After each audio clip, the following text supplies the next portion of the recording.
Greetings, friends. It's Denise again with Denise's Dancing Paintbrush, and today I have another collage, another fairy tale. This one is an Indonesian fairy tale for my new fairy tale alphabet book, B. This is Bawang, Merah, and Bawang Putah. As the story goes, Bawang Merah and her widowed mother lived in a village with Bawang Putah, the stepsister. Bawang Merah means red onion and Bawang Putah means white garlic. The girls were of opposite character, naturally. Bawang Merah was lazy and proud, while Bawang Putah was kind and honest and hardworking.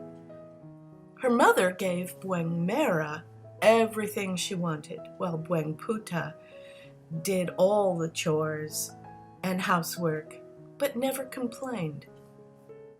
One day, while she was cleaning the cloths by the river, one of Bawang Putah's stepmother's best cloths was swept away by the fast-moving water. Knowing that she would be punished if she went home without that cloth, Bawang Putah followed the river, asking everyone she met along the way if they had seen the cloth. On and on she walked until finally the river disappeared inside a cave, and there at the entrance was an old woman. Bawang Putah asked the old woman if she had seen her stepmother's cloth, and the old woman said she had. The old woman said that she would give the cloth if the girl would do her chores for her. Bawang Putah was used to hard work by now, and so she fetched water and cleaned the cave for the old woman. And by the time she finished, it was getting very late in the afternoon. The old woman gave her her missing cloth and then asked her to choose which pumpkin she would like to have as payment for the chores. There was a very big pumpkin and a very small pumpkin.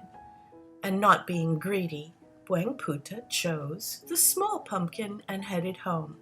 When she arrived, her stepmother and stepsister were very angry that she had been gone for so long and that their dinner had not been prepared. Bawang Putah told them the whole story and how the old woman gave her a pumpkin for the chores that she did.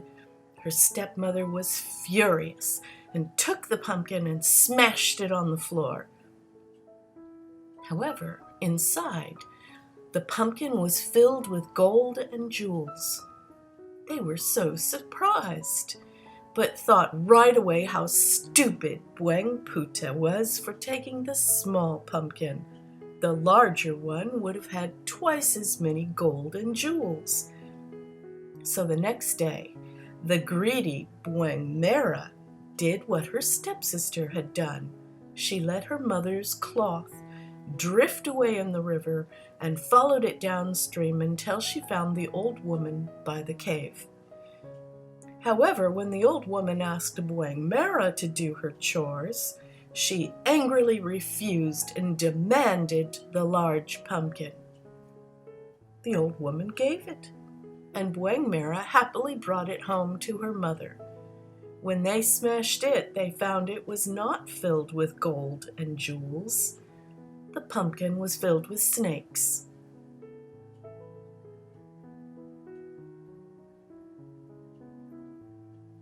I thought that was a lovely twist to the story. And certainly, good character is rewarded and bad character is not. A nice moral for a children's story. As you can see by this collage and this video today, I have been having trouble with my camera. My little Sony went dark on me, and so I was using my other less reliable camera. But there it is, the final collage. I hope you liked it. Thanks for watching. Do come again and subscribe. Bye now.